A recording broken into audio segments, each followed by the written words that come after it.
সরকারি জমি আর সেই জমিতে জলাশয় ভরাটের চেষ্টা। হ্যাঁ, ধূপগুড়িতে সরকারি জলাশয় ভরাটের জন্যই দখল। জলাশয় ভরাটের আগে টিনের বেড়া দিয়েই দখল। প্রাক্তন তৃণমূল কাউন্সিলরের বিরুদ্ধেই অভিযোগ স্থানীয় বাসিন্দাদের। তো উনি কি এই জায়গাটা মানে টিনের বেড়া দিয়েছে? হ্যাঁ, তো সরকারি জায়গার পিছনে অংশটা তার। হ্যাঁ, হ্যাঁ, কিন্তু সামনে তো জলাশয় রয়েছে, এটা তো সরকারি জায়গা। এটা তো পিডব্লিউডি দেখবি এখন। তা এইভাবে কি দখল করতে পারে? এইভাবে তো দখল করতে পারে না। বিকাশ টাইটেল হচ্ছে সরকার মনে হয়। মানে কে উনি? উনি ছিল প্রাক্তন কাউন্সিলর কোন দলে? তৃণমূলের। তো বলছি সামনে টিনের বেড়াটা কে দিয়েছে, আপনারা নাকি? না, বিকাশ তৃণমূল প্রাক্তন কাউন্সিলর দিয়েছে। তো সামনের এই অংশটা কি পিডব্লিউডি? তো পিডব্লিউডি। ধূপগুড়ির ঘটনা, আমাদের সঙ্গে রয়েছে প্রতিনিধি রকি। রকি, সেখানে প্রাক্তন তৃণমূল কাউন্সিলর, তার বিরুদ্ধে অভিযোগ বেড়া দিচ্ছেন সরকারি জমি, এইভাবে দখল করছেন। একদম প্রিয়াঙ্কা, যেমনটা তুমি বললে, সরকারি জলাশয় দখলের অভিযোগ প্রাক্তন তৃণমূল কাউন্সিলরের বিরুদ্ধে। আর এই ঘটনা কিন্তু রীতিমতো সরগোল পড়ে গিয়েছে ধূপগুড়ি এলাকায়। অভিযোগ, ধূপগুড়ি পৌরসভা 16 নম্বর ওয়ার্ডের ব্রিজ সংলগ্ন এলাকায় এশিয়ান হাইওয়ে 48 এর পাশে একটি জলাশয় কিন্তু টিনের বেড়া এবং কংক্রিটের খুঁটি লাগিয়ে কিন্তু দখল করা হয়েছে। অভিযোগ করেছে স্থানীয় বাসিন্দারা। এরপর সেখানে হিউম পাইপ বসিয়ে নিয়ে আবর্জনা ফেলে ফেলে কিন্তু সেই জলাশয় ভরাটের চেষ্টা করছে।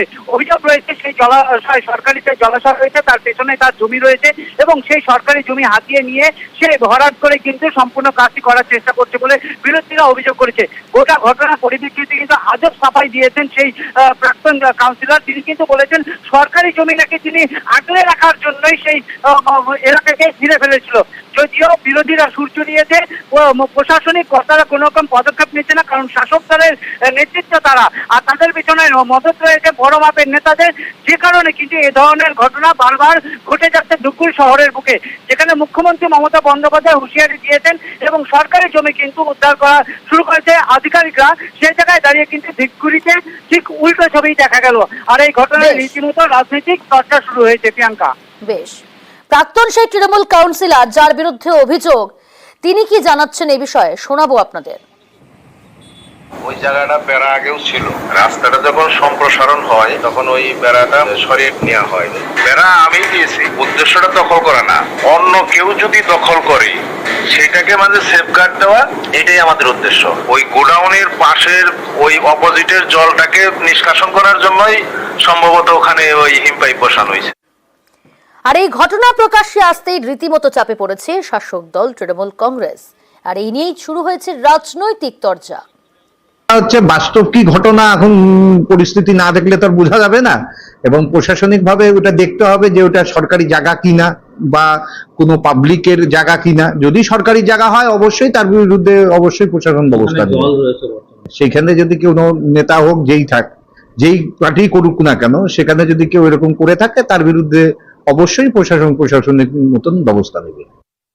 এই জল ভরা মানে জায়গা ভরাট করে আজকে টিন দিয়ে বেড়া দেখলাম যে সেখানে একজন প্রাক্তন কাউন্সিলর তৃণমূলের, সে তো আছে বর্তমান বোর্ডেরও তারা আছে, যেখানে অনেক জায়গা দখল হচ্ছে। শুধু মুখ্যমন্ত্রী বলে যাচ্ছে, কিন্তু আমরা লোকাল স্তরে যা দেখছি, পুলিশ প্রশাসন থেকে শুরু করে শুধু প্রাক্তন কাউন্সিলর না, বর্তমান যারা পুরো বোর্ডে আছে তারা শুদ্ধ বেদখল করে দিচ্ছে সমস্ত জায়গা, পুকুর ভরাট করছে, তাই সেখানে কোনো হেলদোল নেই। পানিহাটিতে সেখানে আবার পুকুর ভরাটের অভিযোগ। রামচাঁদ ঘাট রোডে 12 কাঠা পুকুর ভরাটের অভিযোগ। জমি মালিকের বিরুদ্ধেই পুকুর ভরাটের অভিযোগ। পুকুরের একাংশ ভরাটের কথা স্বীকার মালিকের। জমি মালিকের পুকুরের ঘাট বাঁধানোর কাজ চলছে, এমনটা দাবি করছেন তৃণমূল কাউন্সিলর প্রবীর ভট্টাচার্য। সব মিলিয়ে ঠিক কি অভিযোগ, কেন অভিযোগ, কবে থেকে এই পুকুর ভরাটের কাজ চলছে জানবো। সুবীর রয়েছে আমাদের সঙ্গে, প্রতিনিধি সুবীর, এই প্রশ্নগুলোর উত্তর চাইবো, জানতে চাইবো যে ঠিক কবে থেকে এই অভিযোগ সামনে আসছে, স্থানীয় বাসিন্দারা তুলছেন, এবং যার বিরুদ্ধে অভিযোগ তিনি বা কি বলছেন, কি সাফাই দিচ্ছেন। দেখো, দীর্ঘদিন ধরে এই পানিহাটি পৌরসভার 4 নম্বর ওয়ার্ড রামচাঁদ ঘাট রোড এলাকাতে 12 কাঠা যে পুকুর, সেই জলাশয় কিন্তু ভরাটের কাজ চলছে, এবং এলাকার মানুষজন যখন আমাদের বিষয়টি অভিযোগ আকারে জানায় তখন কিন্তু আমরা ঘটনাস্থলে যাই এবং আমাদের ক্যামেরায় ধরা পড়ে সেই ছবি। স্থানীয় বাসিন্দারা পরিষ্কার বলছেন যে অনেকে কিন্তু বলতে চাইলেও কিন্তু বলতে পারছেন না, কারণ যেহেতু প্রভাবশালী লোক রয়েছে এর পেছনে, সে কারণে তারা ভয়ে রয়েছেন। কিন্তু বেশ কিছু বাসিন্দা যারা রয়েছেন তারা প্রতিবাদ করছেন, তারা কিন্তু এই ঘটনায় সরব হয়েছেন এবং তারা পরিষ্কার অভিযোগ করছেন যে জমি মালিক এইভাবেই কিন্তু পুকুরগুলো মাটি এবং বালি ফেলে ভরাট করে ফেলছে। আমরা স্থানীয় কাউন্সিলরের সঙ্গে যোগাযোগ করেছিলাম, প্রবীর ভট্টাচার্য, তিনি কিন্তু আমাদের জানিয়েছেন যে তিনি এই ধরনের কোনো বিষয় জানেন না। এই পুকুরটি রয়েছে সেটা 100 বছরের পুরনো এবং সেখানে ঘাট সংস্কারের কাজ হচ্ছে। কিন্তু যিনি মালিক রয়েছেন প্রবীর ব্যানার্জি, তিনি কিন্তু বলছেন যে পুকুরের কিছুটা অংশ আবর্জনা ফেলে ভরাট করা হচ্ছে এবং এই যে ঘটনা, অর্থাৎ পানিহাটি পৌরসভার যিনি উপপৌরপ্রধান রয়েছেন তিনি পরিষ্কার জানিয়েছেন এই ধরনের ঘটনা পৌরসভাকে না জানিয়েই হচ্ছে এবং পৌরসভা এই ঘটনার উপযুক্ত ব্যবস্থা নেবে এবং যতটুকু পুকুর ভরাট হয়েছে আগের অবস্থায় সেই পুকুর আগের অবস্থায় ফিরিয়ে দেবে পৌরসভা, এমনটাই জানিয়েছেন উপপৌরপ্রধান সুভাষ চক্রবর্তী। অনেক ধন্যবাদ। প্রতিবাদ ওরকমভাবে করা হয়নি, কিন্তু জানানো হয়েছিল, মোটামুটি সবাই জানে, কিন্তু জেনেও সবাই নিশ্চুপ থাকছে। এলাকার লোক সবাই জানে, জেনেও নিশ্চুপ থাকছে, মানে কোনো অজ্ঞাত কারণে ভয়ে বা কিছু। আমি জানি যেরকম যা পুকুরটা ছিল সেরকম অবস্থায় পুরোনায় ফিরে পাক। এটা 12 কাঠার উপরে পুকুরটা ছিল। পুকুর ভরাট করে না, আমি তৃণমূল করি, ঠিক আছে। আমার নেত্রী তৃণমূল, আমার নেত্রী মমতাজি আমাদের ইনস্ট্রাকশনে আছে কোনো পুকুর ভরাটের বিরুদ্ধে আমরা লড়ি, ঠিক আছে। আমার 10 কাঠা পুকুর 10 কাঠাই আছে, ওটা কমিশনার ঘিরে দিয়েছে পার করে, যেই করুক সে হয়তো হিংসা বলতেছে বা পেশিয়ে লাগার যেটা করেছে, আপনি এসে দেখে যাবেন, ঠিক আছে। বলছি জলা জায়গা কি ভরাট করা যায়? জলা জায়গা ভরাট করার তো ব্যাপার নেই, আর 10 কাঠা রেখে দিয়েছি, ঘাটপাট করে দিয়েছে, ঘিরে দিয়েছে, বাঁধিয়ে দিয়েছে 10 কাঠা রেখে, বা সাইড গুলো যেটা আছে ওইটা একটু ময়লা ফেলে ভরাট করে। 100 বছরের পুরনো সম্পত্তি ওদের, 300 বছরের বাড়ি ওদের। প্রবীর ব্যানার্জিদের 300 বছরের বাড়ি, ওটা ওদের বাগানের মধ্যে পুকুর আছে 5 কাঠা।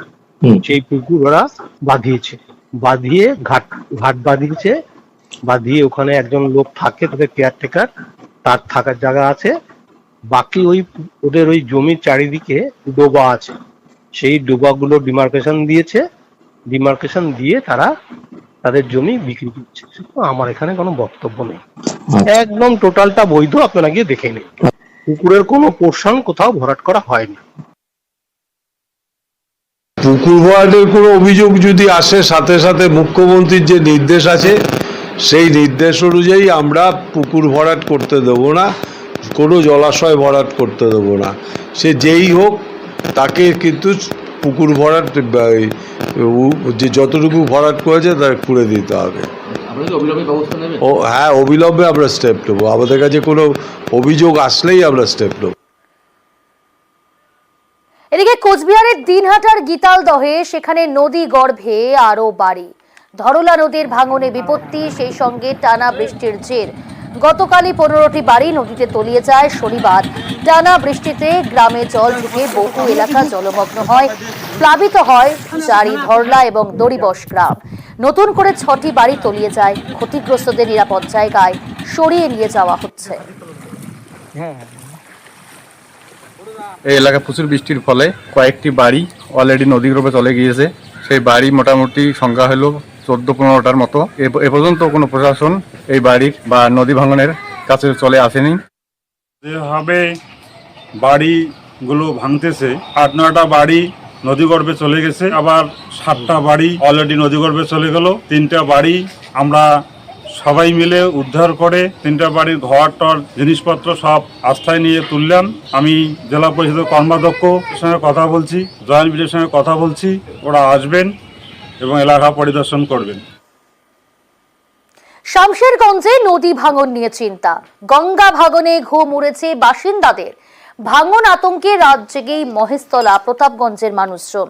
প্রতি বছরই গঙ্গা ভাঙনে তলিয়ে যায় বাড়ি জমি। প্রশাসনের তরফে বালির বস্তা ফেলে ভাঙন রোধের চেষ্টা। স্থায়ী সমাধানের দাবি নদী পাড়ের বাসিন্দাদের। আজকে ধুলিয়ান যাওয়ার রাস্তা একমাত্র রাস্তা এটা, আর পাশে যে রাস্তা আছে কাঁকুড়িয়া দিয়ে, ওখান দিয়ে গেলে প্রায় 3 কিলোমিটার রাস্তা পের করে আপনার যেতে হয় ধুলিয়ান হসপিটাল, অনুপনগর। তো এই রাস্তা দিয়ে অনেকেই আসছে, কিন্তু অ্যাম্বুলেন্স নিয়ে এখান দিয়ে ঘুরে যেতে হচ্ছে। মাঝে মাঝে টোটো উল্টে যায়, বাইক উল্টে যায়, এরকম ঘন ঘন হচ্ছে। তো আমরা চাই যে স্থায়ী সমাধান হোক। এখানে গার্ডওয়াল দিয়ে যদি রাস্তাটা করতো তাহলে মানুষের যাতায়াতের খুব সুবিধা হতো। এই যে বালুর বোড়া ফেলেছে এখানে করে, এখানে বালুর বোড়া থাকবে, এখানে পাথর দিয়ে বাম্পার করে বাঁধতে হবে, তাহলে তো সব টোটো ফোটোগালা বা মোটর সাইকেল বা ছোটো মোটো গাড়িগালা চলে যাবে এখান দিয়ে। হ্যাঁ একদম ভেঙে গেছে তো, দেখতে তো পাচ্ছেন সব। এখান দিয়ে ধুলিয়ান যাওয়া হবে, সিধাই রাস্তা একদম ধুলিয়ান ডাকবাংলা আপনার সব জায়গায় যাওয়া হবে। সে তো বুঝতে পারছেন আপনারা, আতঙ্ক তো একদম সব বাড়ি ঘর। 2 বছর পার হয়েছে, এখনো স্কুলেই থাকতে হচ্ছে ঘর ছাড়া 6 পরিবারকে। খাস কলকাতায় এরকমই দুর্ভোগ। টকটু মেয়রের নালিশ, দ্রুত পুনর্বাসনের আশ্বাস মেয়রের।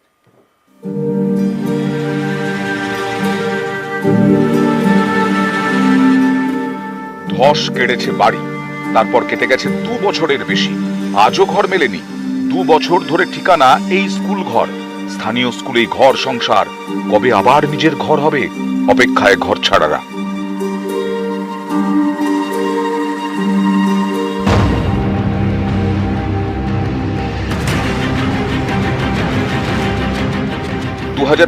জুন মাস, কলকাতা পুরসভার 1 নম্বর ওয়ার্ডে ধস নামে।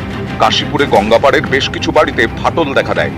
এতে ঘর ছাড়তে বাধ্য হয় 12টি পরিবার। এর মধ্যে 6টি পরিবারের ঠাঁই হয় স্থানীয় একটি স্কুলে। তাদের অভিযোগ, পুনর্বাসনের আশ্বাস দিয়েছিল পুরসভা। বলা হয়েছিল বাংলার বাড়ি প্রকল্পে ঘর দেওয়া হবে, কিন্তু আজও তা মেলেনি। ফলে বাধ্য হয়ে স্কুল ঘরেই ঘর, হাজারো অসুবিধে, তাও স্কুলেই ঘর সংসার ঘর ছাড়াদের। আমাদের ঘর দূর করে দিক, অনেক দিনই তো হলো, 3 বছর ধরে তো আমরা স্কুলে রয়েছি।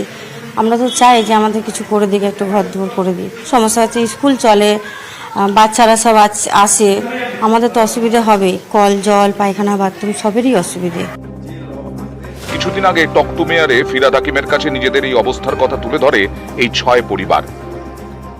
গত 3 বছর ধরে আমরা স্কুলে রয়েছি, খুব যন্ত্রণার মধ্যে দিয়ে যাচ্ছে এবং অনেক জায়গায় গিয়ে প্রচুর চিঠিপত্র জমা দিয়েছিলাম, কোনো সুরাহা পাচ্ছিলাম না। সেই জন্যই আমাদের যে সম্প্রতি টকটু মেয়রের যে অনুষ্ঠান, সেখানে কিছুটা বাধ্য হয়েই আমরা ফোন করেছিলাম যে স্যার আমরা আর পাচ্ছি না, কিন্তু আমরা আজকে রানিং 3 বছরে পড়লাম, আমাদের কোনো ব্যবস্থা হয়নি।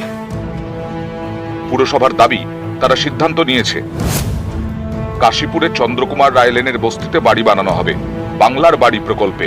এখানেই ঘর ছাড়া 6টি পরিবারকে ঘর দেওয়া হবে। তরুণদাকে তারপরে ডেকেছিলাম, ওখানে একটা জায়গা পেয়েছি, আমরা এখানে একটা বাংলার বাড়ি করব, অলরেডি প্রপোজাল গভর্নমেন্টে পাঠিয়েছি। আবার আমি যদি ওনাকে বলি যে এসে পাটুলিতে বা ঠাকুরপুকুরে চলে আসেন, ওনারা যাবেন, কাছাকাছি থাকবে। সেখানে জমিটা পেতে আমাদের অনেকটা সময় গেছে, এবার জমিটা পেয়েছি। 2022 সাল থেকে ঘর ছাড়া রতনবাবুর ঘাটের গঙ্গার পাড়ের বাসিন্দারা এখনও স্কুল বাড়ি আশ্রয়। বাংলার বাড়ি হবে আশ্বাস দিয়েছিল কলকাতা পুরসভা। কবে হবে সেই আশায় এখনও রতনবাবু ঘাটের ঘর ছাড়া বাসিন্দারা। ক্যামেরায় বিপুল ঘোষের সঙ্গে বিশ্বজিৎ সাহা, নিউজ 18 বাংলা।